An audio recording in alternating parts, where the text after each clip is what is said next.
Hello viewers, welcome to Shomo's Basic English. My dear viewers, once again with all of you with a new class.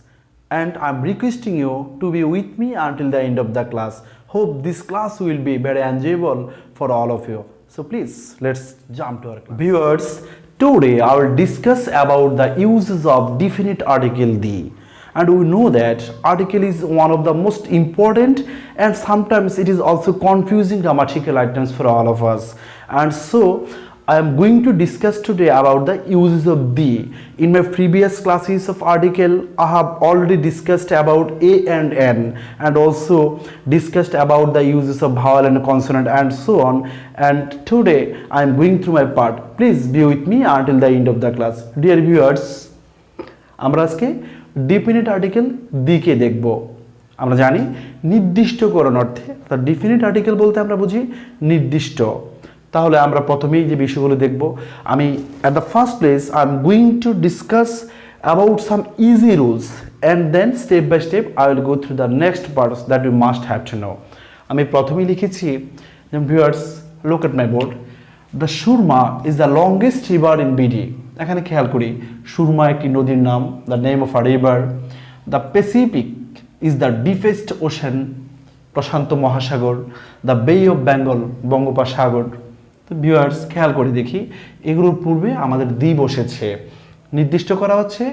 এবং পরে আমি লিখেছি the Mediterranean is situated in the middle east, অর্থাৎ ভূমধ্যসাগর মধ্যপ্রাচ্যে অবস্থিত।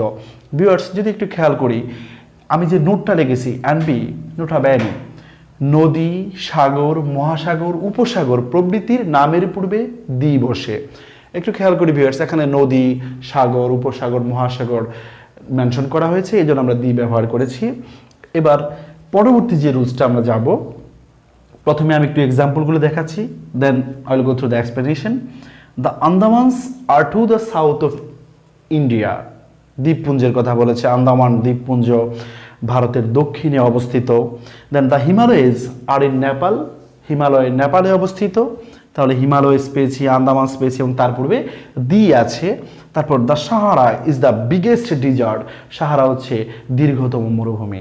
Viewers এবার যে নোটটা লিখেছি আমি, নোটটা ব্যানেই, পর্বতশ্রেণী, দ্বীপপুঞ্জ, মরুভূমির নামের পূর্বে দি বসে।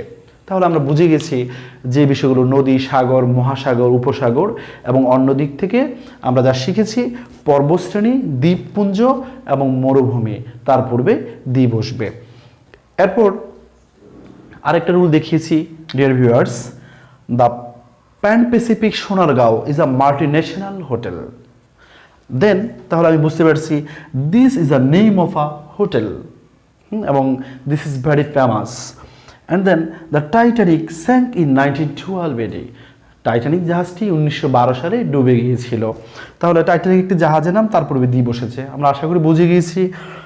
যেমন আমি লিখেছি নোটা বাইনি, রুলটা হচ্ছে বিখ্যাত জাহাজ, হোটেল, জাদুঘর প্রভৃতির নামের পূর্বে আমাদের আর্টেল দি ব্যবহার করতে হবে। ভিউয়ার্স এবার আমরা একটু ডিফার রুলগুলোকে, viewers let's know the another rules. Viewers যে কথা বলছিলাম, আমরা প্রথমেই জানবো, এগুলো আমাদের অনেকেরই জানা থাকবে হয়তো। তো যেমন আমি প্রথম যেগুলো লিখেছি, পবিত্র ধর্মগ্রন্থ, সংবাদপত্র এবং মহাকাব্যের নামের পূর্বে দি বসে। যেমন আমি লিখেছি the Holi Gita, the Holi Quran, the daily star, the Meghnad বধ, অর্থাৎ এটা একটা মহাকাব্যের নাম, এই জন্য এখানে মেঘনাদ বধের পূর্বে আমরা দি লিখেছি। তারপর ডেইলি স্টার, ডেইলি স্টারের পূর্বে দি লিখেছি, সংবাদপত্রের নাম। তারপর হোলি কোরআন, পবিত্র ধর্মগ্রন্থ। তারপর হোলি গীতা, গীতা হচ্ছে ধর্মগ্রন্থের নাম, এই জন্য। তো ভিউয়ার্স আশা করি আমরা এটা জেনে থাকবো। তারপর অন্যান্য রুলসে যাচ্ছি। এবার লিখেছি the Apollo 11, the Paharika express, the Taj Mahal, the Boeing 707, এটা হচ্ছে একটা বিমানের নাম। তো যদি আমরা খেয়াল করি যে ট্রেন, বিমান, আকাশযান এবং বিখ্যাত প্রাসাদের নামের পূর্বে দি বসে। তাহলে খেয়াল করি এগুলো সবগুলো আমাদের কি বুঝিয়েছে, ট্রেনের নাম, বিখ্যাত প্রাসাদের নাম, বিমান ইত্যাদি ইত্যাদি। এবার যেটা খেয়াল করবো, খুবই গুরুত্বপূর্ণ একটা রুল ভিউয়ার্স, আমি লিখেছি the sun shines hotly overhead. আবার লিখেছি the moon lights at night. দেন লিখেছি the sky is blue. Viewers একটু খেয়াল করি, সবগুলোর পূর্বে দি লিখেছি, তবে যে বিষয়টা আমাদের জানতে হবে সেটা হচ্ছে রুলটা একটু খেয়াল করি। হোয়াট আর রুলস ইজ, একমাত্র বা অদ্বিতীয় বস্তু যা প্রকৃতিতে একটি মাত্র বিদ্যমান, সেক্ষেত্রে আমাদের আর্টিকেল দি ব্যবহার করতে হবে। আমরা খেয়াল করি আমাদের সূর্য একটি, চাঁদ একটি, আকাশও একটি, সুতরাং তাদের পূর্বে আমরা দি ব্যবহার করেছি ভিউয়ার্স।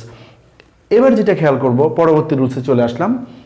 দ্য ইউএসএ অর্থাৎ United states of America is a first world country.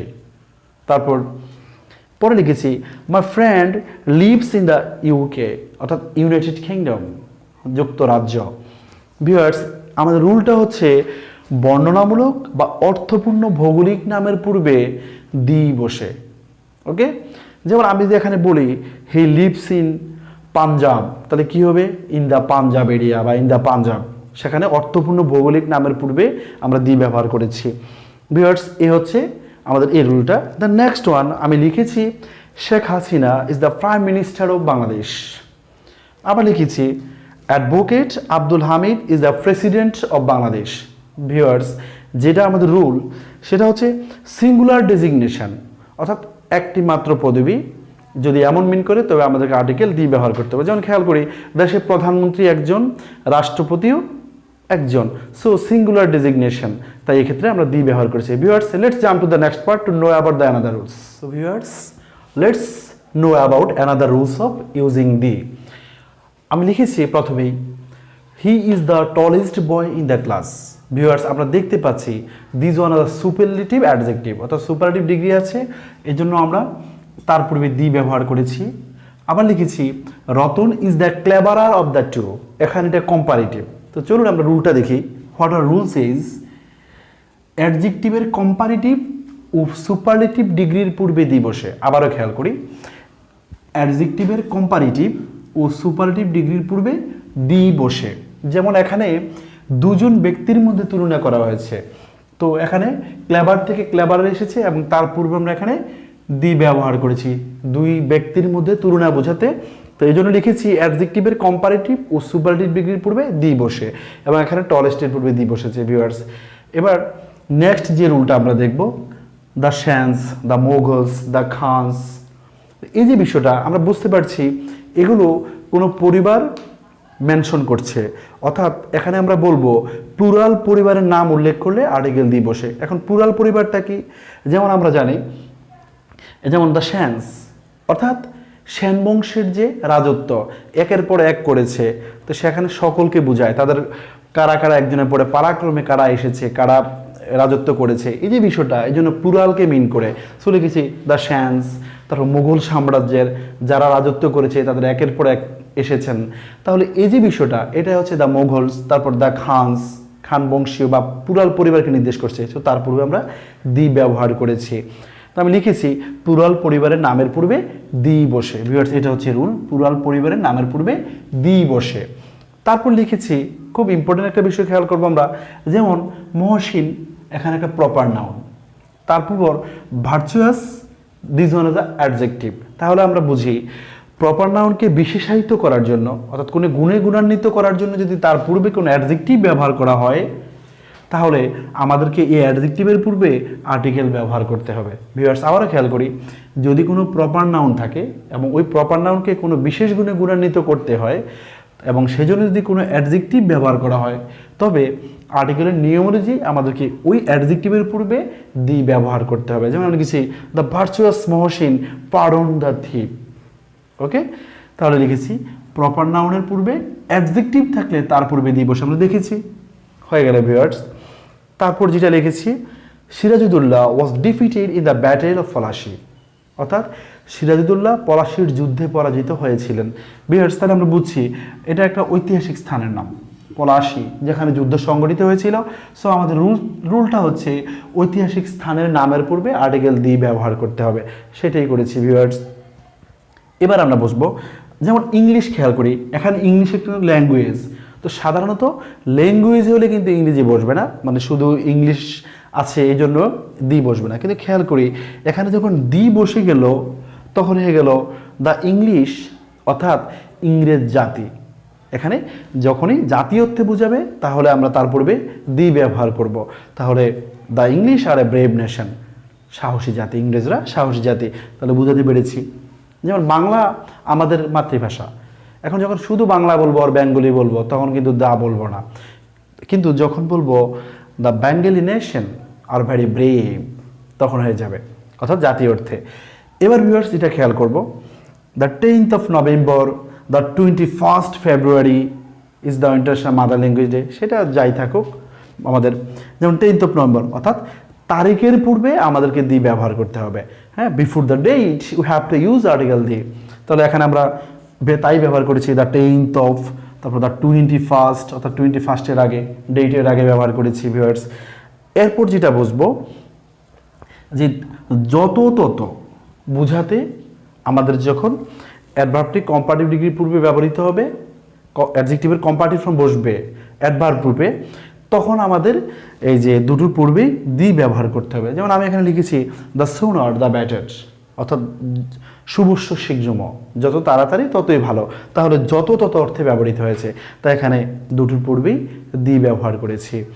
Viewers, এবার যেটা খেয়াল করবো আমরা, খুব ভালো একটা রুল, মেজরিটি, পাবলিক, পুলিশ, এগুলো যখন সাধারণত প্লুরাল অর্থে ব্যবহৃত হয় তখন তার পূর্বে আর্টিকেল দি ব্যবহার করতে হয়। যেমন আমি লিখেছি the majority are on my side, অধিকাংশই আমার সঙ্গে আছে। The public have supported him, তাহলে তার পূর্বে দি ব্যবহার বসেছে, এখানে সকলকে বুঝিয়েছে। তারপর পুলিশ, তার পূর্বে দি আছে, কারণ এখানে পুলিশ প্লুরাল অর্থে ব্যবহৃত হয়েছে, তাই এর পূর্বে আমরা দি ব্যবহার করেছি। তাহলে কি হলো, the police have arrested or listed criminal, চিহ্নিত অপরাধীকে ধরেছে। Viewers, I am not enlarging our class today. Hope within this class you will all be benefited, and I hope so that you will always be with me. And if my class are interested to all of you, please subscribe my channel and keep giving your support. I hope so that I will meet you very soon with my next class. Bye. Till then, stay safe and stay sound. Goodbye for today.